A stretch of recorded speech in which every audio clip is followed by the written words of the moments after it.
So very quickly, I'll go through what my goal is with my PhD project and how this presentation fits in. And then I'll talk about the user that I'm discussing with my project, what changes I've made between coming from NSM to what I'm calling Standard Translatable English, and then my dictionary contents draft and module, which is the teaching resource that I am developing. So just really quickly, the main two goals of my PhD project is to work out whether we can use minimal English and cultural scripts in a teaching context. So as Bert's just been speaking about, it's a great introduction to what I'm going to be talking about, really. Does this actually work for teachers on a broader scale than people who are already NSM practitioners trying to use this in classrooms? Because we know NSM, we know how to use it, we can see how we want to apply it. But people who aren't linguists, people who don't have an NSM background, how can we get them to use it? Is it going to be practical for them? And so on. So I'm developing this into both a tool in classrooms and a framework for teaching invisible culture. So rather than talking about Eiffel Towers and so on, or in this particular case, I'm looking at Australian culture, so Sydney Opera House, Sydney Harbour Bridge, barbecues, backyard cricket, and beaches, I'm talking about the invisible culture, that exactly what Bert was talking about before. And so this is a new way of thinking for teachers and a new way of expressing complex ideas that they haven't necessarily thought about before, but have intuited in a lot of ways. My goal is to develop a usable resource, and that usable is the key word. I don't want something that is just theoretical. I really want teachers to be able to grab this and run by the end of my PhD. And to do that, I'm doing a lot of real-world testing. So I'm actually working with current TESOL teachers, gathering their feedback, making adjustments on that, and then taking it back to them. And this is a reiterative process that we're going through. And also importantly, I'm not trying to reinvent the wheel. I'm not reinventing TESOL teaching. I'm making sure that what I'm doing fits in with current methods that they're already using in classrooms, current tools, and also the current types of resources that they're used to seeing. And the reason, and I'll get to that later, actually. So where I'm at, I've had everything approved by the ANU Ethics Committee. I've got a current survey of teachers running where I get teachers to give me their feedback about their experiences teaching culture to migrants in their classrooms, plus what sort of resources they're using, what sort of resources they want, what they're looking for, how they would use their ideal resource. I'm currently conducting workshops and focus groups where I'm testing scripts. I'm in this first stage at the moment, and I'm about to go into the second stage where I actually take the modules of my teaching resource. I'll get into that in a minute. And then obviously consolidating feedback, going back and doing it again, and writing more modules, going back and doing it again before I get to actually finishing writing a thesis, because I have to do that too. Okay, so the workshops that I'm running with teachers, I'll just skip over the survey, 90-minute to 2-hour workshops or focus groups. And so far I've done one in Canberra that only had 2 participants, but they were very active and engaged participants. And I've done one in Hobart that had 14 participants. Now, the teachers that I'm working with are teachers in the adult sector. Specifically, these ones have mostly been from the TAFE background, where they're teaching in the Adult Migrant English program, which is the Australian government 510 hours of mandatory English or free English classes, basically, for anybody who arrives with under a certain level of English language ability. I've also had participants from universities. So I had a couple from University of Tasmania, and I had one from University of Canberra as well in my Canberra workshop. And next week, or the week after, I'm going to Armidale to run one with University of New England up there. I've got a couple of other ones planned but not scheduled yet. We'll see how they go. They're all supposed to be finished by the end of this year. But basically in the workshops, I'm asking people to discuss the sort of things that they may or may not have seen in my survey. look at the scripts, the original NSM scripts as published by, I think you're all in this room actually,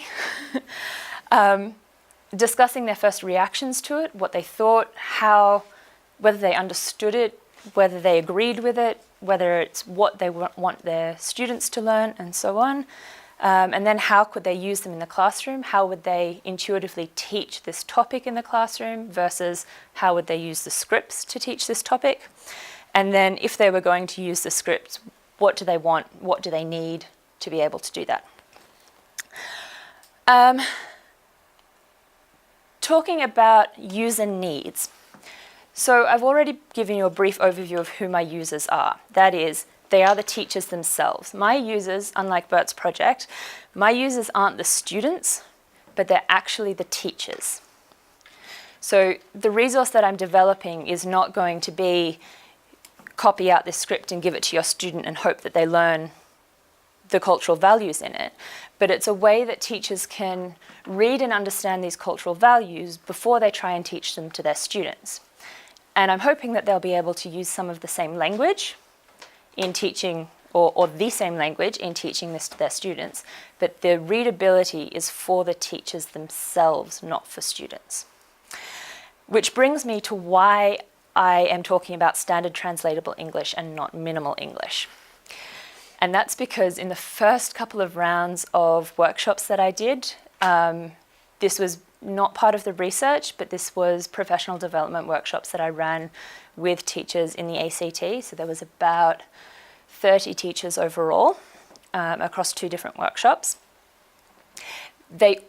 Every single one of them thought that when I was talking about minimal English, they thought I was trying to limit the amount of English that they could use in classrooms.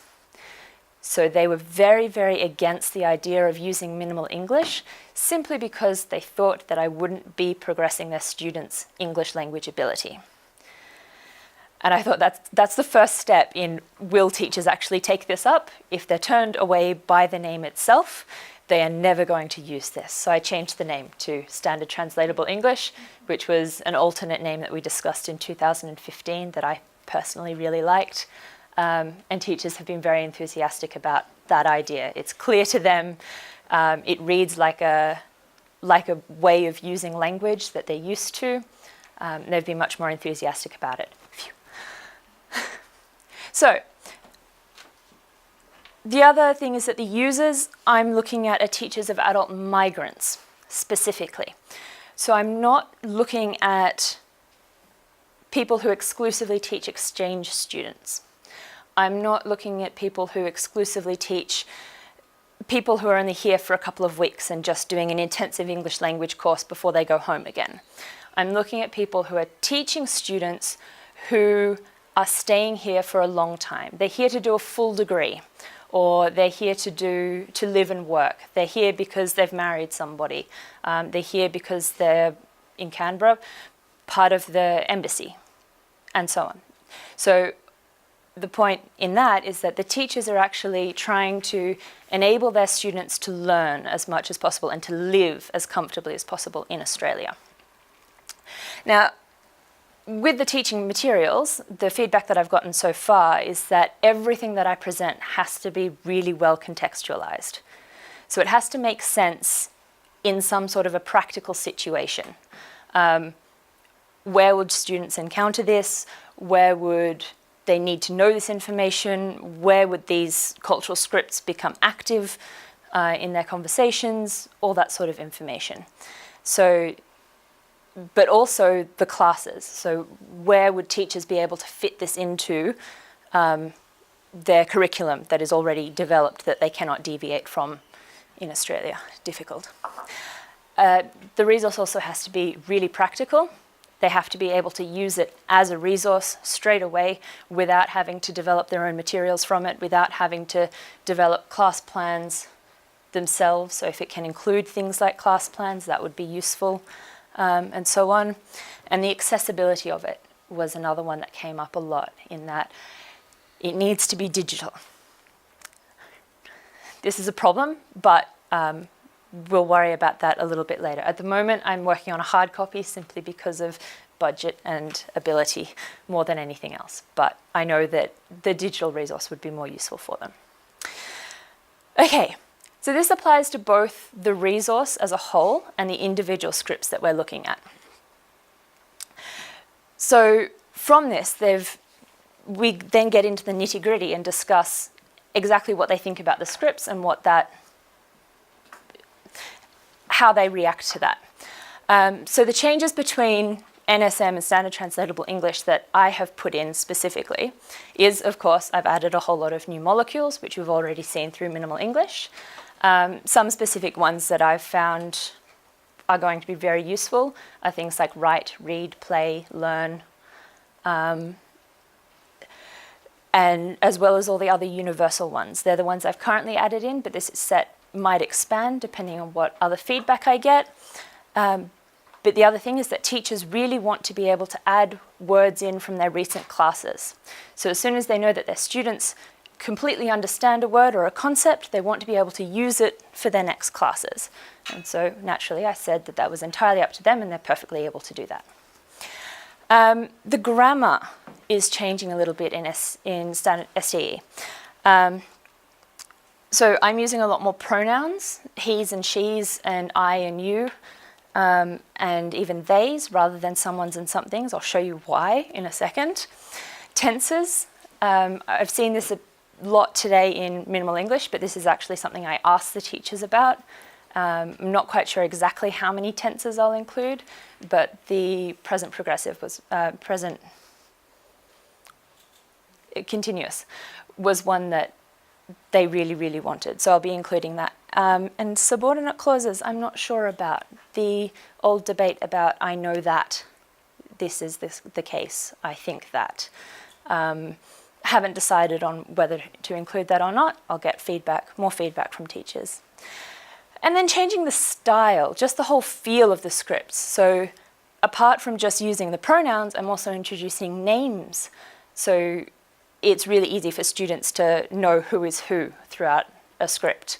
They become more conversational, more like standard English in general.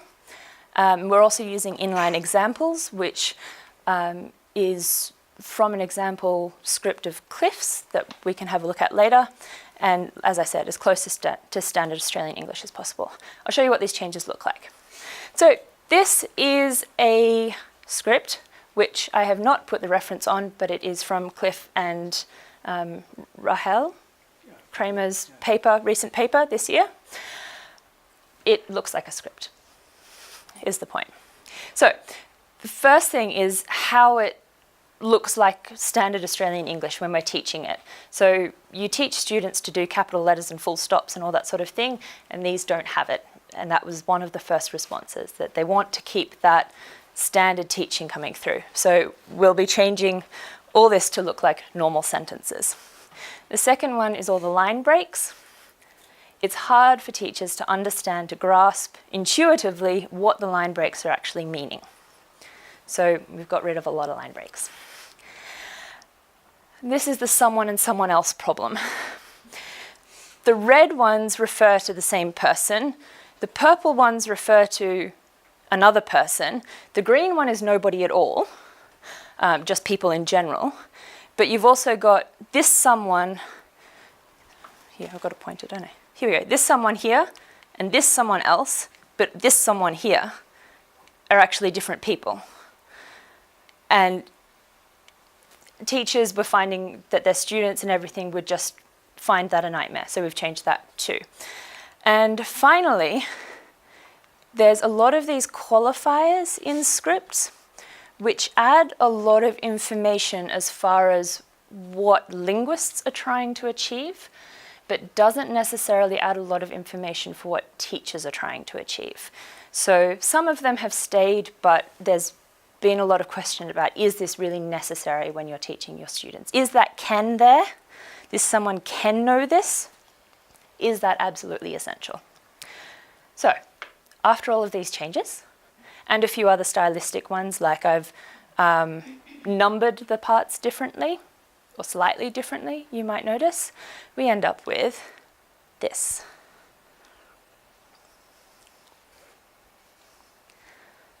So it's not actually too different.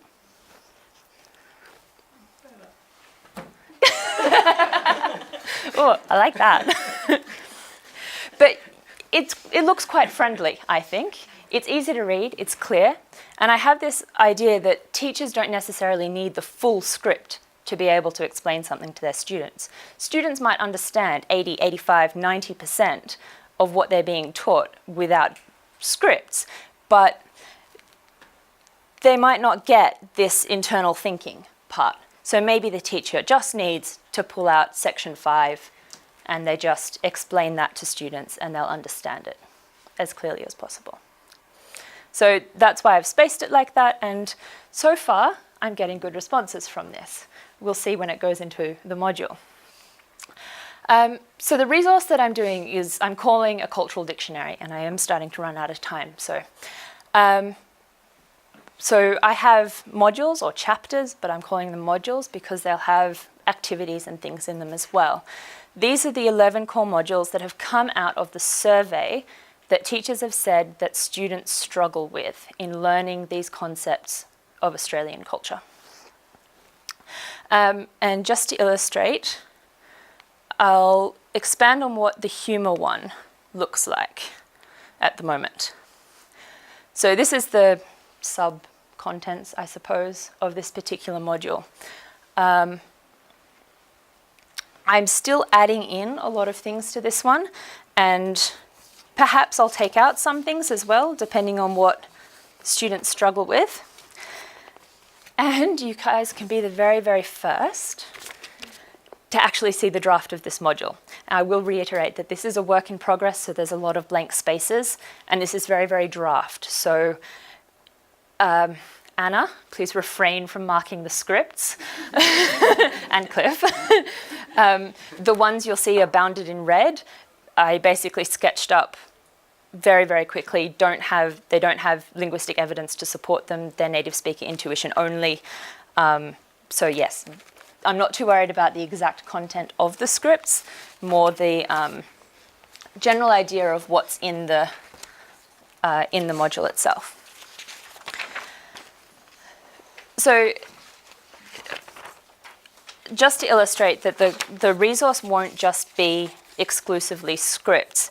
It starts with a note to teachers explaining what the goals of this resource are and how they should be thinking about using it. I also then have a how to read cultural scripts, which obviously is not finished. It's just got 2 major comments so far. And then hopefully they're getting around. Yep. And then we start with an introduction for teachers and for students. So what will be pedagogically in the section, and then how teachers might want to introduce this idea to students. The next thing then is that contextualization that teachers were saying they wanted. I'm going to give at least 2 situations where students might find themselves and they might find that this general topic starts to come out a lot more. And these situations are brought back in after the script and so on. So they become applicable after you've read everything. I've then got scripts arranged pretty much like this. So I start with the highest level, the master level scripts, and go down through high level scripts and medium level scripts and down to interactional level scripts. Do people know what I'm talking about there? I'm not sure how many people are using that terminology. No, I'll quickly go through it. Master level scripts being the core cultural values, the ones that influence a lot of other things that we do as well. High level scripts being ones that influence a lot of things, but perhaps not everything, slightly less important than the master level scripts. Medium level, and so on. We go down to interactional level ones that I'm calling them interactional level ones that actually refer to the script for how we do specific speech acts.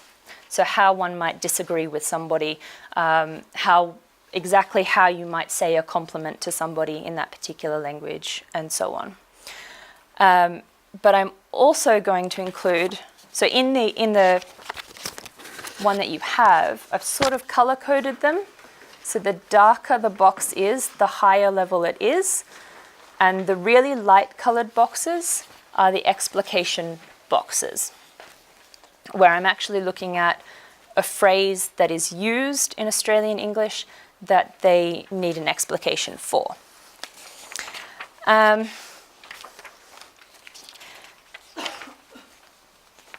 next thing is I've also got different perspectives on some of the scripts, which haven't actually been filled in here yet, I'm sorry, where I turn the script around to 3 different perspectives. So the first one is intention. So I'm the person who wants to say something. This is the thought in my head. How do I express it in a way that's either appropriate or inappropriate, that gets this effect from people or gets a different effect from people? The second one is interpretation, so turn all that on its head. When somebody says one of these things to me, how should I understand their thoughts to be? How should I understand what they have been thinking?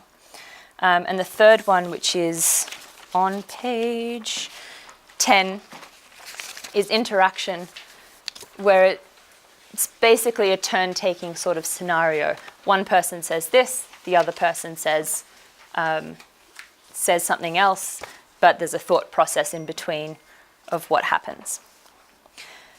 Then I go back into those 2 situations that we looked at before with a brief little role play.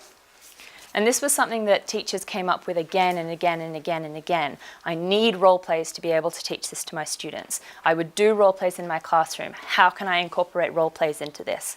I think I've got something like 50 examples of teachers saying, I want to do this with a role play. So I thought I better put in role plays if nothing else. I have gone on then, though, to include discussion questions for their classes, because this was the other piece of information that really came out, was that teachers wanted to talk about what was going on with their students. They didn't just want to give them information and say, this is how it is. They wanted to discuss it. And finally, part of what Cliff was saying before with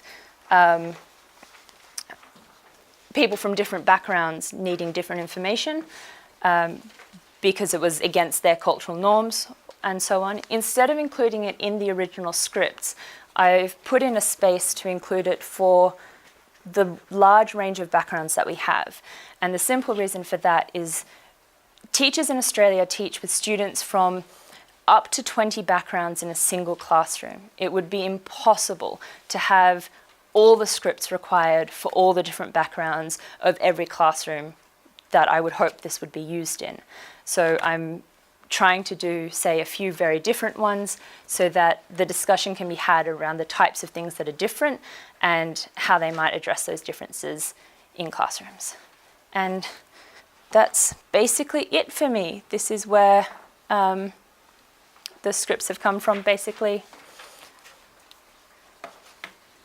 And that's it. Thank you.